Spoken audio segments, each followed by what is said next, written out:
this is the promise of Allah. And what happened is that how Holy Quran was preserved, that as soon it was revealed, it was written. As soon it was start revealing, people memorize. Even up to now, people memorize whole of Holy Quran from cover to cover. And there is no other religion does this kind of thing.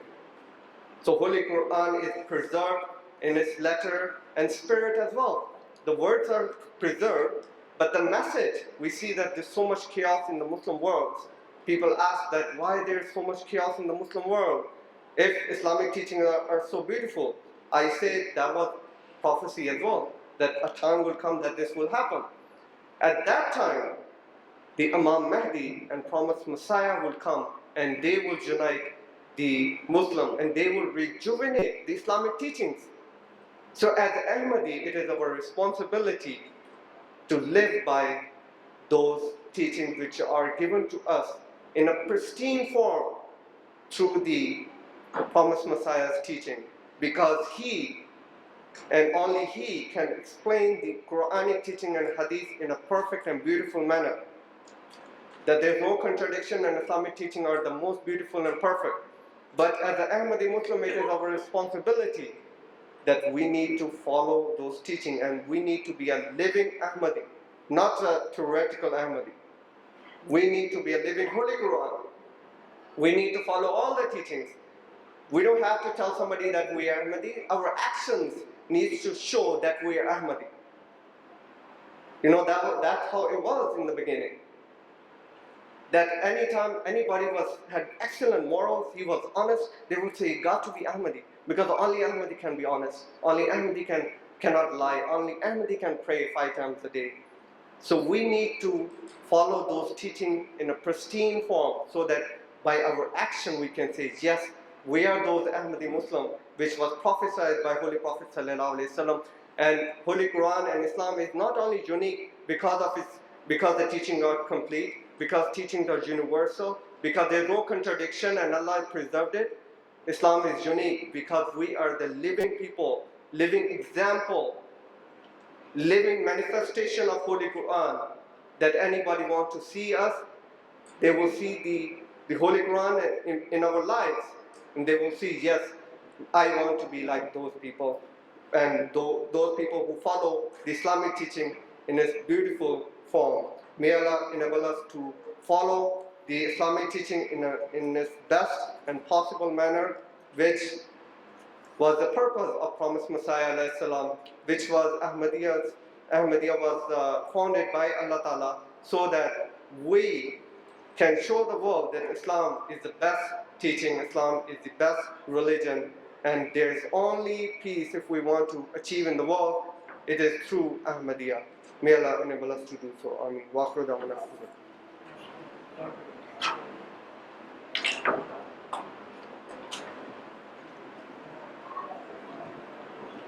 Thank you very much, Maulana Mansur. Now we request for the Shirati with the children. Please stay with us.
Again, we are requesting the children, please join us here.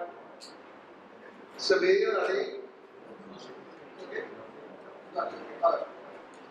Well done.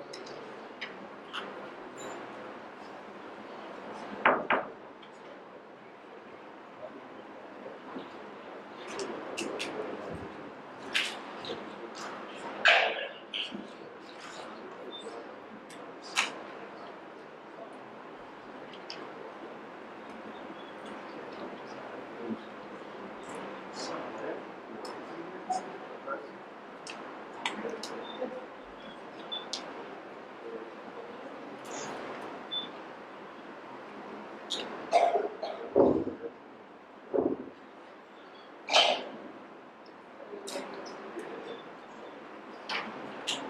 the name of Allah, most gracious, ever merciful, respected elders, Assalamu alaikum wa rahmatullahi wa barakatuh.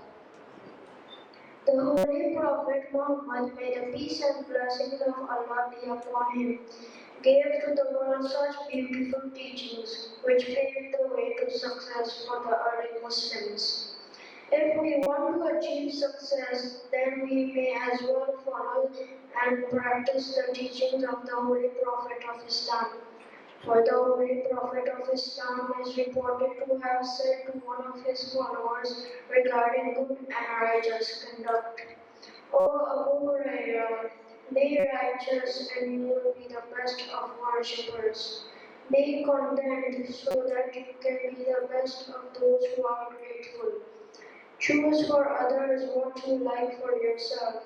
You will become a true believer. Treat your neighbor with the best of care.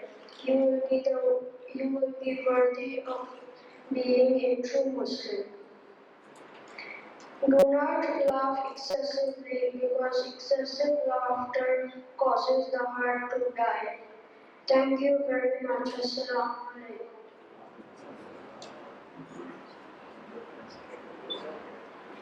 It is indeed true. In the name of Allah, most gracious and merciful, my respected elders, Assalamu alaikum wa rahmatullahi wa barakatuh. It is indeed true that the word of truth and wisdom should be the last property of every upright person. Wherever and whenever it is possible to acquire it, let us make the effort, for truth is indeed a virtue. The Holy Prophet Muhammad, may the peace and blessings of Allah be upon him, is reported to have presented the world with numerous admonitions regarding truthfulness. For in one of his sayings, the Messenger of Allah says, you should always adhere to truthfulness, because it leads to virtue, and virtue leads to paradise. If a person speaks the truth and remains in pursuit of truth, a time comes when he is adjudged truthful by Allah. Beware of lying, because lying leads to vice, and vice leads to hell. If a person continues to tell lies and persists in doing so, a time comes when he is adjudged a liar for the first degree by Allah. Thank you very much. Assalamu alaikum.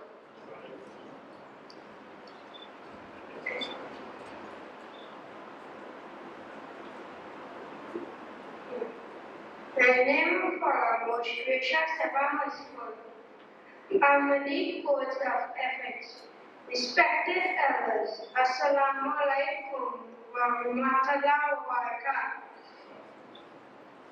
As an Ahmadiyya Muslim, there are codes of ethics which each and everyone who professes to be a member is obligated to abide by.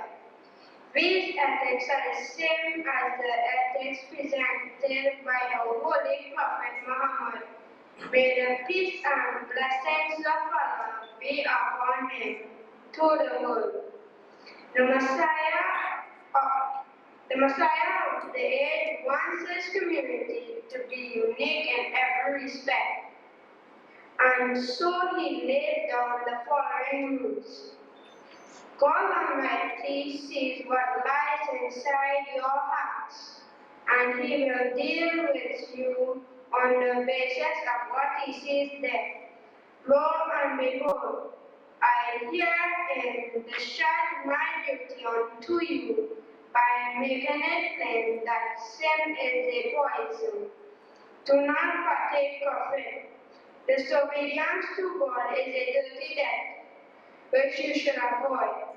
Turn to prayer that you shall get the strength.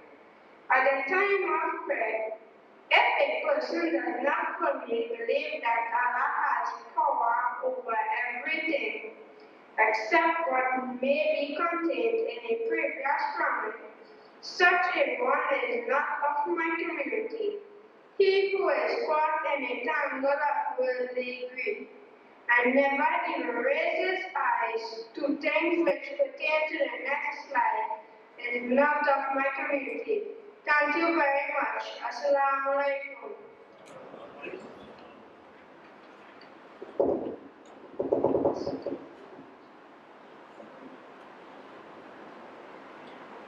In the name of Allah, most gracious, ever merciful. My elders, Assalamu alaikum wa rahmatullahi wa barakatuh. For your information, the religion of Islam has provided us with meaningful teaching whereby we are able to solve any problems that confront us. The Holy Quran, which is the word of Allah, is indeed the panacea for all the ailments affecting humankind. As Muslims, let us turn to the Holy Quran for solution to the various problems affecting Muslims in particular and the world in general. The names of our religion means peace and harmony. It means that we as Muslims must always be the advocates of peace, and peace must reflect each and every phase of our life. How splendid as the Holy Prophet of Islam admonished Muslims. He is reported to have said, a true Muslim is he from whose tongue and hand people are safe and secure. Please let there be peace. Thank you very much. Assalamu alaikum wa rahmatullahi wa barakatuh.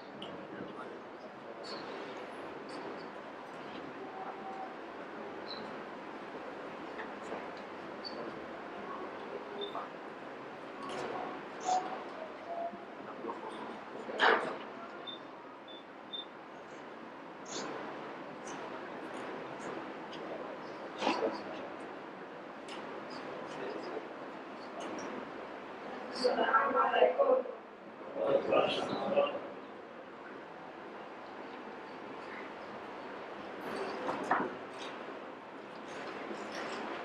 Thank you very much for the Surah Al-Hadid. So very wonderful job again. Let's continue to this talk.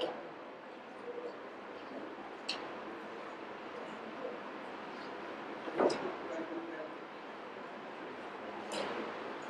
you very much.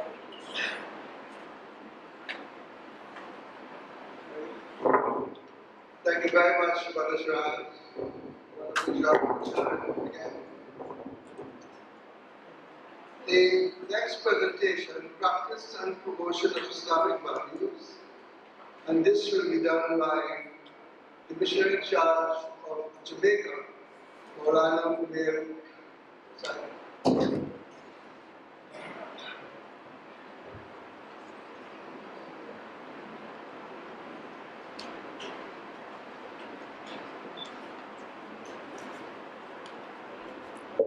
Assalamu alaikum warahmatullah.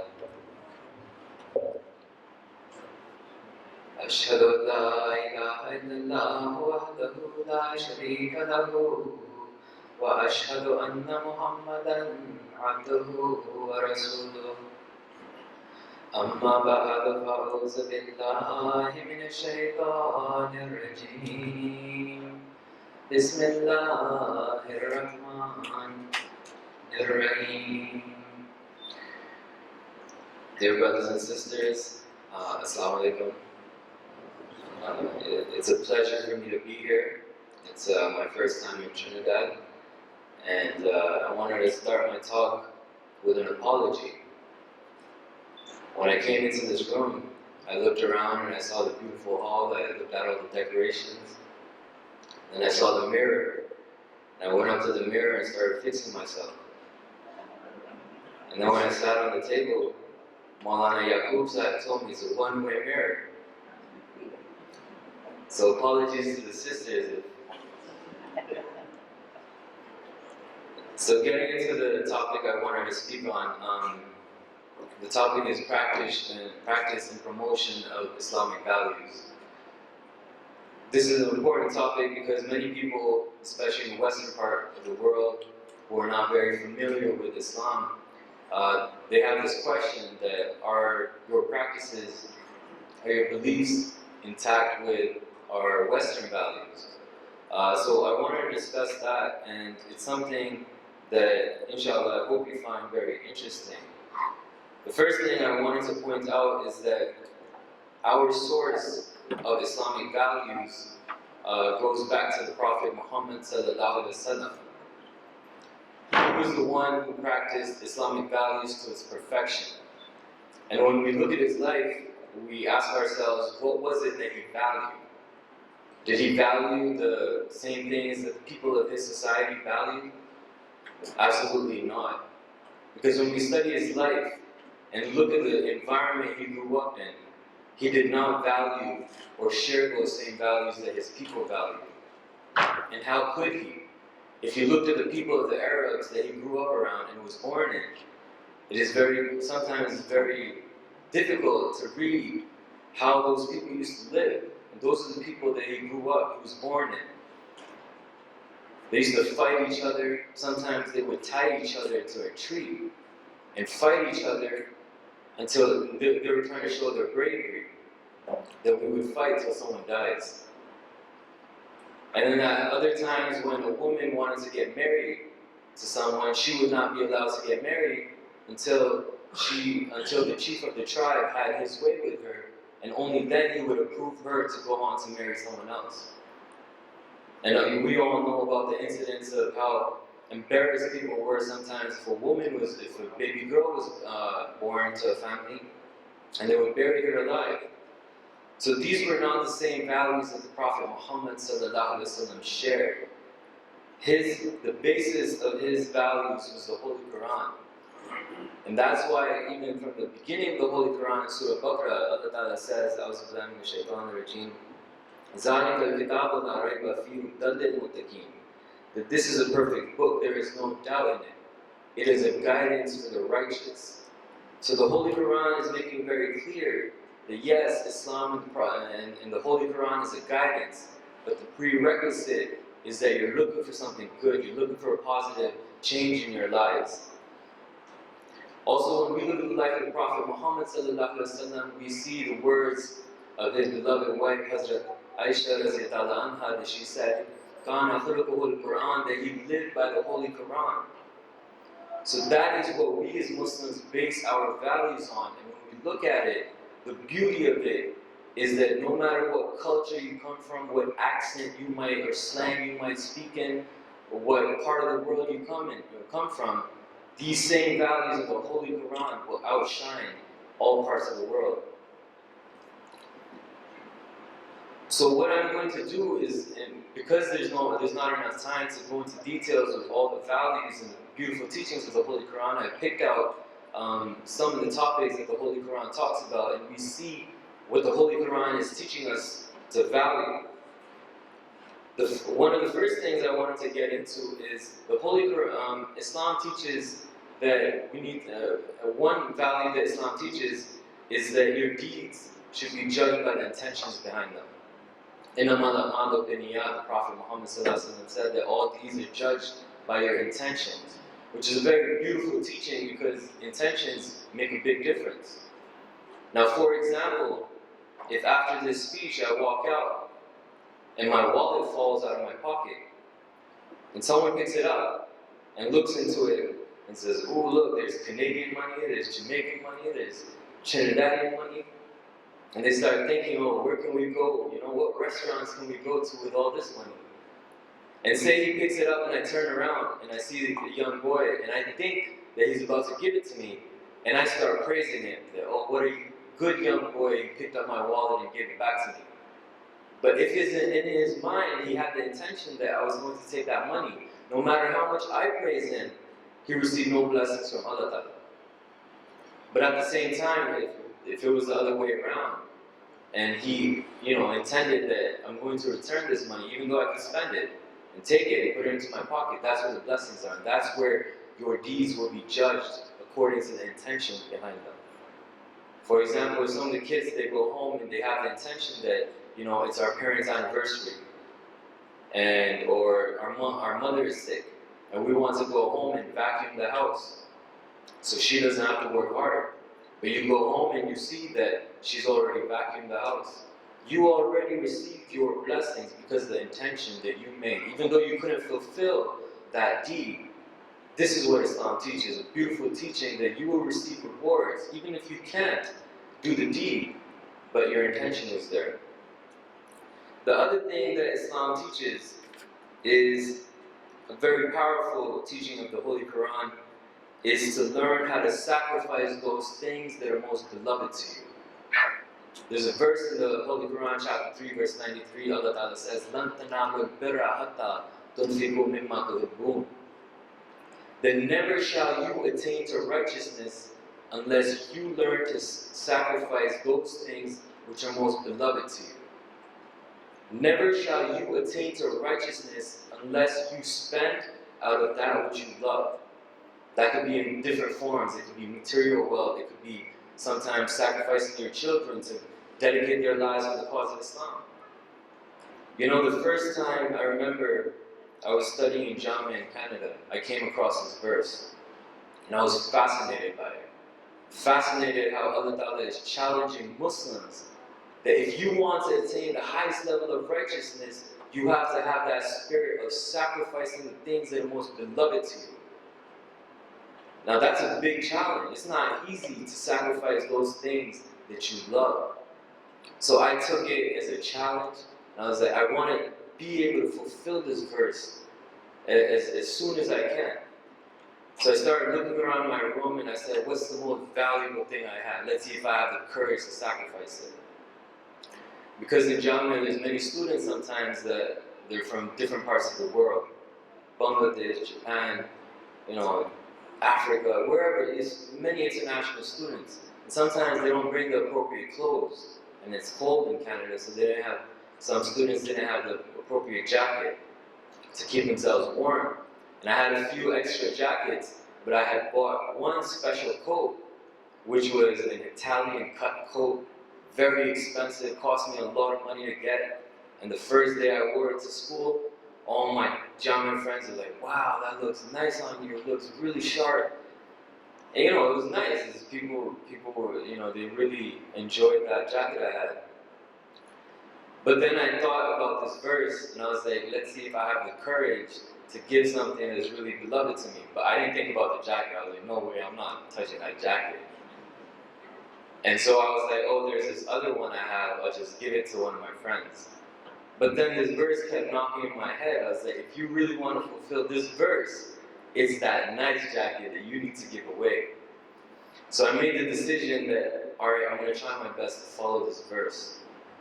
So I decided that I'll give that coat to one of my friends, because he had tried it on and it looked really nice on him. I was like, all right, just do it. I want to experience this verse. So I took that coat, wrapped it up, and I went to him. I said, look, you wore this coat the other day, it looked really nice on you, I want to give this to you as a gift. Now it sounds like it was easy, but once he came to school the next day with that coat on, and he looked so good in it, and everyone's telling him, brother, you look so good in that coat. I'm not going to lie, it was difficult to see that. Every time I would look at it, I'd have to turn away. I was like, wow, this is difficult. This verse is no joke, like it will test you. But dear brothers and sisters, one thing I want to assure you is that after that experience, and I'm telling you very honestly, it's not easy, so don't think about it. I don't want you to go home and start giving your cars away. But once you learn to sacrifice those things that are beloved to you, you reach a level where these type of material things become a joke. I'm honestly telling you, it becomes a joke. If I lose my phone, the money in my wallet, all we say is, Inna lillahi wa inna ilaihi raji'un. We don't grieve over it, we just move on. And then once you really have to sacrifice things for the Jamaat, whether it's financial, your time, whatever it is, it becomes easier. It becomes, sometimes people ask me, I used to live in Canada, now I'm in Jamaica, what a big sacrifice. But I enjoy it, it's fun for me. But other people might look at it, wow, that must be so difficult. But, these are the blessings Allah Ta'ala gives them. Another thing that Islam teaches to value is about forgiveness, punishment, and justice. Right? It's a very interesting and beautiful teaching that Islam gives that we as Muslims value. Now, some religions, they teach that eye for an eye, tooth for a tooth. But the beauty about Islam is that what it teaches is that if you're going to punish someone, you have to do it with the intention that that person will become a better person. It's not out of cruelty to watch someone suffer. There's a verse in the Holy Quran that says, وَجَزَاءُ سَيِّئَةٍ سَيِّئَةٌ مِثْلُهَا, and the recompense of an injury is an injury, the like thereof. In other words, it's teaching, yes, we believe in eye for an eye, tooth for a tooth. But the beauty about Islam is that is when you go to the next part of the verse, where Allah Ta'ala says, فَمَنْ أَفَاءَ, but whoso forgives, وَأَصْلَحَ, and his act brings about reformation, فَأَجْرُهُ عَلَى اللَّهِ, that his reward is with Allah. So if you decide to either punish or forgive someone, you have to keep in mind, is it forgiveness or is it punishment that will help make that person a better person? It doesn't go to either extremes. Because if you start forgiving even a murderer, you're not helping that person. He's going to keep on going and killing more people. And sometimes if a child is caught stealing a chocolate bar, we don't do what ISIS does, cut off kids' arms and do these type of atrocities to innocent people. What Islam says is there's a balance. If you are in a position of authority, you have to make that judgment that would forgiveness be better for that person or punishment? And the most beautiful example of this was in the life of the Prophet Muhammad ﷺ, where he was persecuted severely for 13 long years. And then when he came back with 10,000 of his companions by his side, and he was in a position to punish those people if he wanted to. But he decided that no, I will forgive them.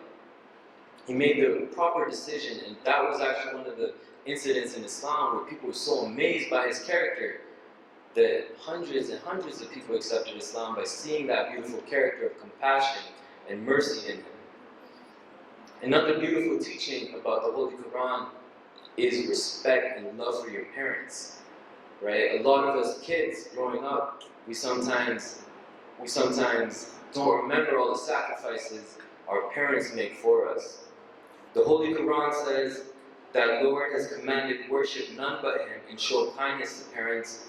If one of them or both of them attain old age, never say unto them any word expressive of disgust nor reproach them, but address them with excellent speech, and lower to them the wing of humility out of tenderness, and say, my Lord, have mercy on them, even as they nourished me in my childhood. So dear brothers and sisters, especially our young brothers and sisters, sometimes it's frustrating that your parents tell you something and you want to do something else. But keep in mind those sacrifices that they made for us, those midnight shifts that your mother got up to clean your pamper, put you back to sleep, go in the kitchen, make you milk, your father doing overtime just to get you money so he could clothe you, so the other kids, you have the same nice clothes that the other children have. These are the sacrifices our parents make. And sometimes, unfortunately, in different parts of the world, I don't know how it is here, but sometimes if a child doesn't get something, whatever, like disrespect to parents. And that's why Islam teaches that one of the biggest sins you could do is disobedience to your parents. And the amazing thing about this teaching is that it's coming from a prophet who did not even have that opportunity to serve and love his parents. This is the beauty that Islam teaches. And I assure you these same values are honored in all parts of the world. Now coming towards the end of my speech, throughout history, women have been a cause of a lot of oppression, persecution, and abuse. Because they're physically weaker than men, and sometimes in different parts of the world, but you look into world history, women have been oppressed in many ways. Now the beauty about Islam is that when Islam came to being, it gave those beautiful rights and respect to a woman. Sometimes people in the West ask us, why does a woman have to cover up? She should have freedom and this and that. And I tell them many times, as a Christian telling me, I like to tell them that, you know, if you look at the Gospels and you study carefully what Jesus says, he says something very beautiful in the Gospels. Jesus says that when you look at a woman with lust, it is as if you have committed adultery with her already in your heart. The beauty about Islam is that it goes a step further. It says, don't even put yourself in a position of trial and look and judge a woman with the wrong intentions. Islam closes that window and says, especially to the men first. God, knowing that this is a weakness that the men suffer from. The men, keep your gazes down. Don't look at a woman with the wrong intentions. Judge her with respect for her character, for her righteousness, not because of the way she's dressed. And so this is the beauty that Islam teaches. And when we look at the life of the Prophet Muhammad sallallahu alaihi wasallam, it's a beautiful and amazing how he treated his wives. In one incident, he was with Hazrat Aisha radiallahu anha, and there was a circus happening. People were doing acrobatic tricks. And in the hadith it says that she stood there, and he put his cheek next to her cheek. And they watched the program, and then he felt that maybe Hazrat Aisha radiallahu anha is tired, so he asked her, are you tired? If you're tired, we can go home. And she said, yes, I'm tired, let's go home. And then when we read further how he used to treat his wives, there's another incident where Hazrat Aisha radiallahu anha says that the Prophet Muhammad sallallahu alaihi wasallam has so much love for me that every time I would eat any type of food or drink a cup of water, wherever I put my mouth, he would put his mouth out of love for her. In another incident, Hazrat Aisha radiallahu anha says that we were traveling and we had a race, her and the Prophet Muhammad sallallahu alaihi wasallam. And she says that the first race, she beat the Prophet Muhammad sallallahu alaihi wasallam. And then again in the future, they had another race, and she says that at that time I had gained some weight, and the Prophet Muhammad sallallahu alaihi wasallam beat me in that race. And then every time he would travel, sometimes he would take one of his wives with him during the travels. He would get down on his knees and put his other knee out for his wife to get on his knee and then sit on the camel. That's the type of respect that he used to give to women. And then people have the audacity to accuse our faith that we don't treat women properly. Look at the life of the Prophet Muhammad sallallahu alaihi wasallam and see the respect and honor he gave women. I assure you, no other religion or even culture in the world treats a woman the way the Prophet Muhammad sallallahu alaihi wasallam treated the women of his time. Dear brothers and sisters, the last point I wanted to make is that one of the highest values that Islam teaches is having a living relationship and recognizing Allah Ta'ala. That was the whole purpose of Islam, the whole purpose of the coming of Prophet Muhammad sallallahu alaihi wasallam.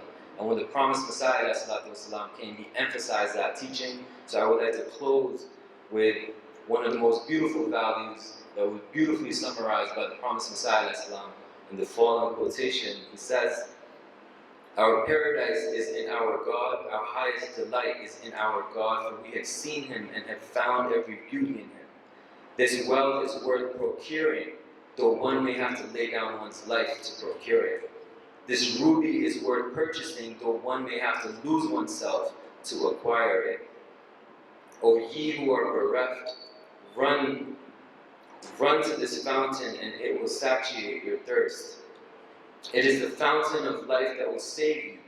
What shall I do, and by what drum shall I make the announcement that this is your God, so that people might hear? What remedy shall I apply to their ears, so that they should listen?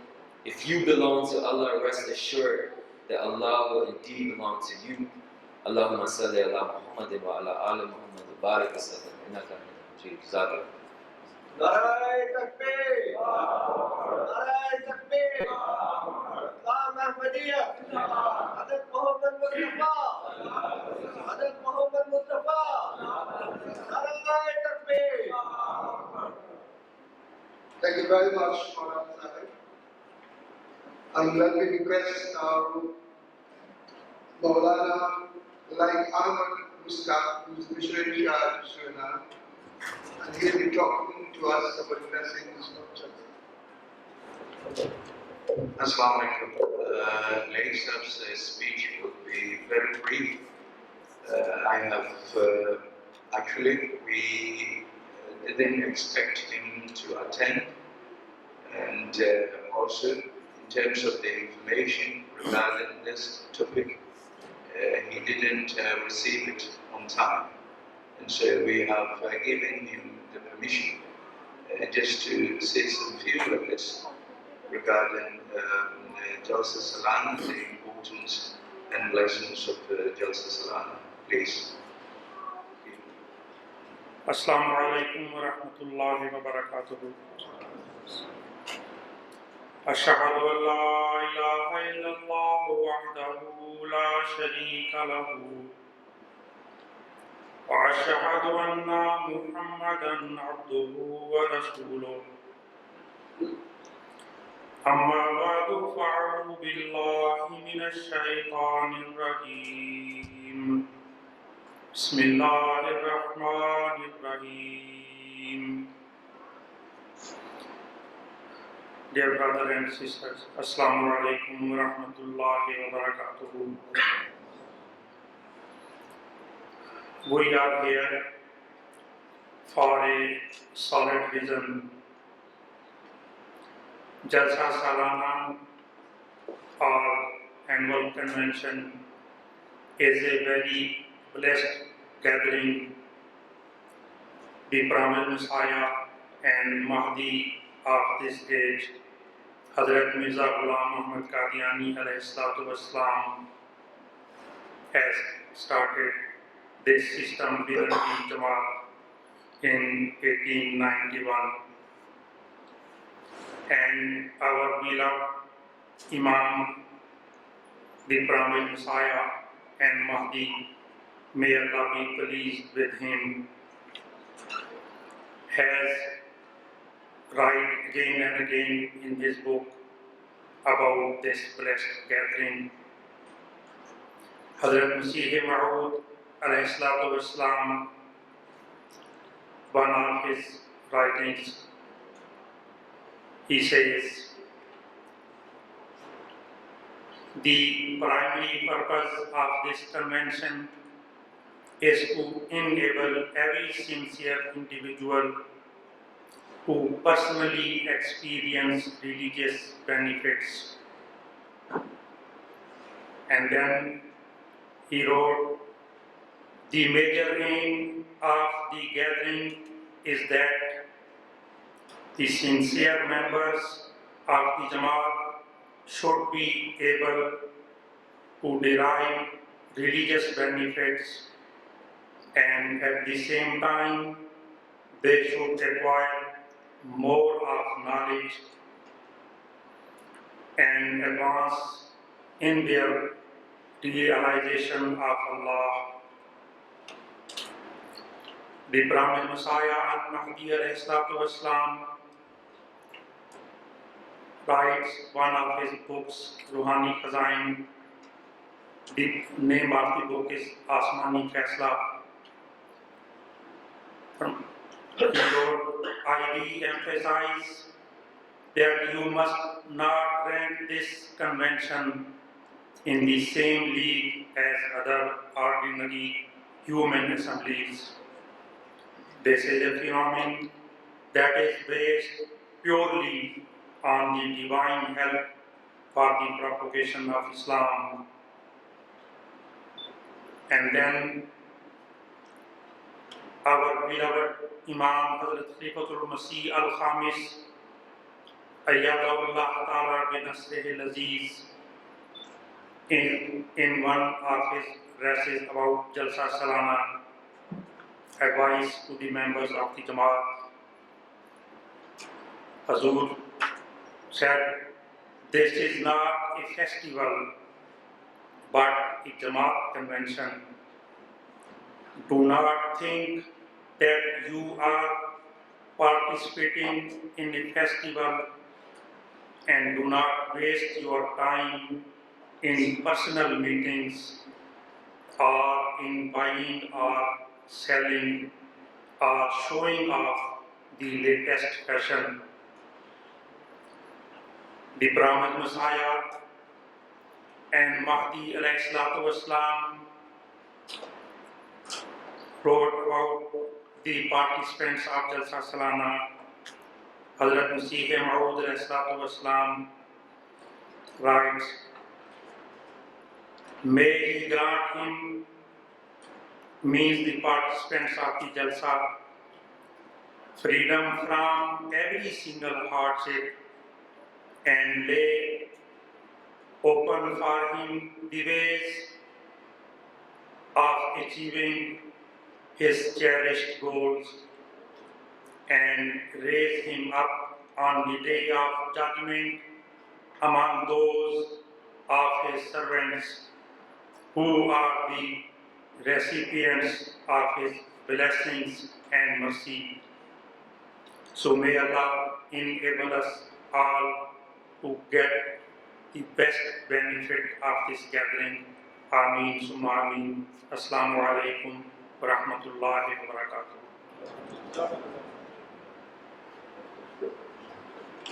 Thank you very much, Maulana Sahib.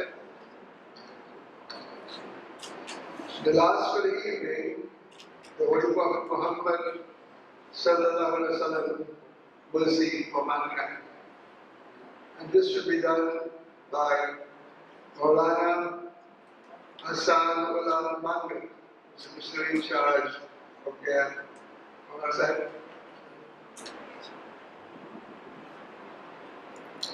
Assalamu alaikum wa rahmatullahi wa barakatuh.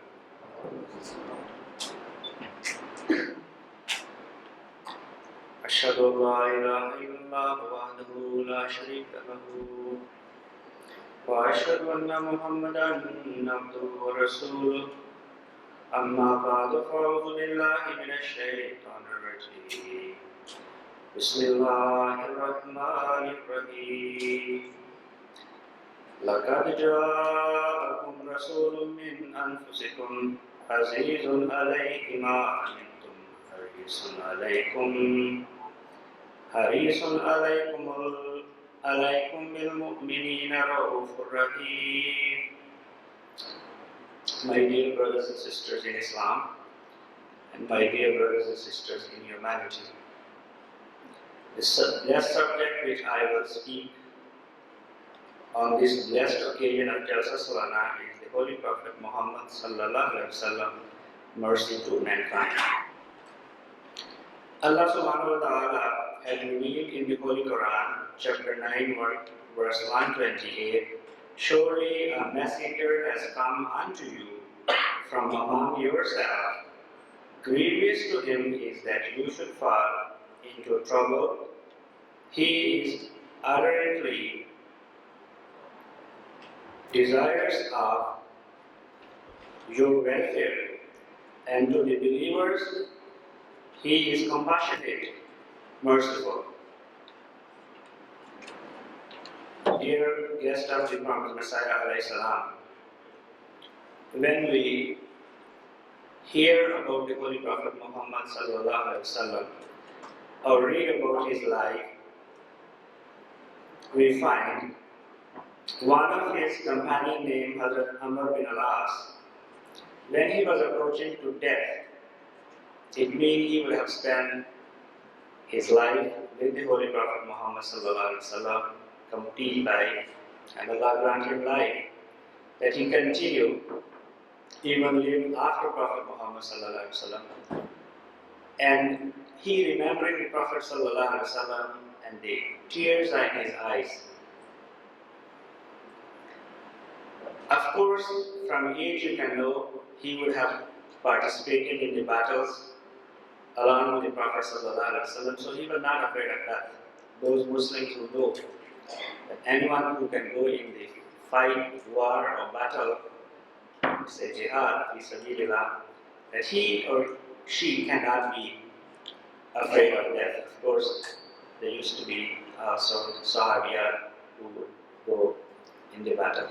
We're particularly talking about this companion.